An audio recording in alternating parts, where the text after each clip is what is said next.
considered in New York. Legislators there are debating whether to mandate the coronavirus vaccine in, quote, certain situations. Kieran Michael Lalor is a Republican and a New York State Assemblyman, and he joins us now. We also have our panel of the day. Aaron Elmore is Executive Director of USA Strong, and a Republican strategist and former Congressional Chief of Staff, Mark Williams, also joins us. All right, Kieran, New York is already reeling from lockdowns and now potentially facing forced vaccinations. Like, COVID isn't polio and it's not measles. Are the Democrats even talking about the science behind such a mandate and what that could mean for individuals' privacy and personal freedom? They're not talking about that. This bill is so poorly thought out. It's unbelievable that a member of the Assembly put their name to it. It says if the immunization rate in New York is not, quote, sufficient enough, quote, health officials can mandate that every man, woman, and child have to get the vaccination. So what does that mean for interstate commerce, for example? So to come into New York State, would you need to have the vaccination? What does it mean for your constitutional rights if the state can say, you're not sick, we don't think you're sick, but you have to get a needle jabbed in your arm and a substance shot into your body or into your child's body that you might not want to be there. You might have some concerns about the unique constitution of your body or your child's medical condition, but this blanket bill is going to subject you to that mandate. It's incredible, and the scary part is you don't even need the governor to sign off due to the state of play in New York politics right now. There are supermajorities of Democrats in the Assembly and a supermajority of Democrats in the Senate. So they could pass this. The governor theoretically could veto it, and it would still become law if they overrode those vetoes. So it's a really scary thing. This could happen when we go back to session on January 6th, theoretically. This is proposed, I should mention, by a New York City Democrat. Kieran, after the devastating impact of Cuomo's management on the virus, and you've been very outspoken about it, are people really going to stand for a mandate? And as you point out, I mean, this is now a deep blue state. It's a one-party rule state. How do people really have a voice at this point? You know, the way New Yorkers have been voting for the last 10 years is with their feet.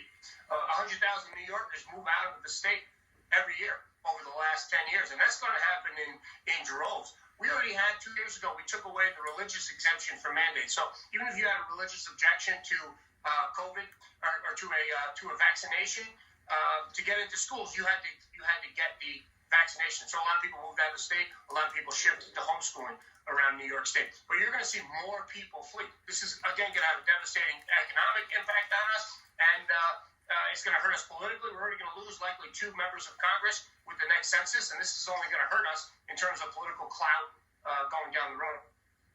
Kieran, I want to switch gears with you just for a second before we bring in our panel. Former 2020 Democratic presidential candidate and big fan of universal basic income, Andrew Yang, is telling New York City leaders that he intends to run for mayor of New York.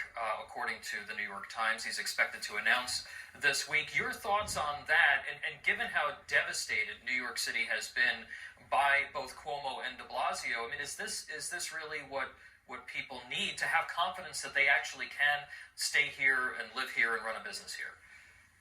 Yeah, I mean, I think Andrew Yang's a likable guy. I think it's going to be a free-for-all in the Democrat primary, which unfortunately in deep blue New York City, the election is the Democrat primary, not so much the general election in November.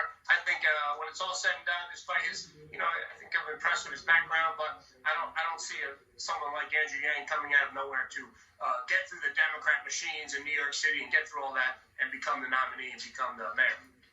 Aaron, I want to bring you in. There are reports of possible further restrictions and shutdowns, not only in New York, but other states as well. Virginia, Governor Northam just announced it. And now we have this idea of vaccine mandates. Do you think that we're going to see a pushback against the vaccine to some degree?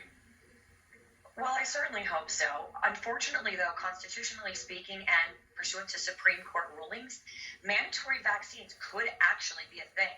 There's a very old case from the early 1900s that said so, and it is still pretty decent precedent. And the state that I live in, Pennsylvania, they do have that religious exemption, and there will be other medical exemptions, but I think this is a slippery slope. This is a dangerous precedent. And you spoke briefly of further shutdowns. Again, in my home state of Pennsylvania, Governor Wolf, who himself has coronavirus, is pushing for further restrictions. Now, how does that make any sense? He is the person laying down the law and making these edicts. How does he have the right to do so when he's gotten the coronavirus, which means he's not behaving safely enough? So the hypocrisy ring is like a bell, and we're seeing that with a lot of these liberal leaders. This has truly become a partisan and political disease. In Florida, we know that DeSantis has already said, I'm not going to shut down the economy any further, and their numbers are no better or no worse. So these lockdowns truly don't work, and a mandatory vaccine is also going to have a similar impact. People are going to be rebelling and moving to states like Florida, and as we said earlier, they're going to vote with their feet and move. Mark, what really concerns me here is that you have media pressure, because the media is the left. They're trying to drive. They're going to try and drive this conversation. You've got lifelong bureaucrats, and you've got these governors who have a lot of sway in these deep blue states. That they're going to try to provide cover for corporate restrictions, corporate vaccination mandates, airlines, Ticketmaster. The people are going to be forced by companies for the first time to get the vaccine. Your thoughts on that? I mean, it's a very slippery slope, and I can't really imagine having to be mandated by corporations or by liberal, Democrat New Yorkers to get a vaccine. I think once we start down this path, it's very dangerous. If you want the handbook written on how to not handle it, just look at the failed Democrat leadership in New York, and now that they're pushing a vaccine, a mandatory vaccine.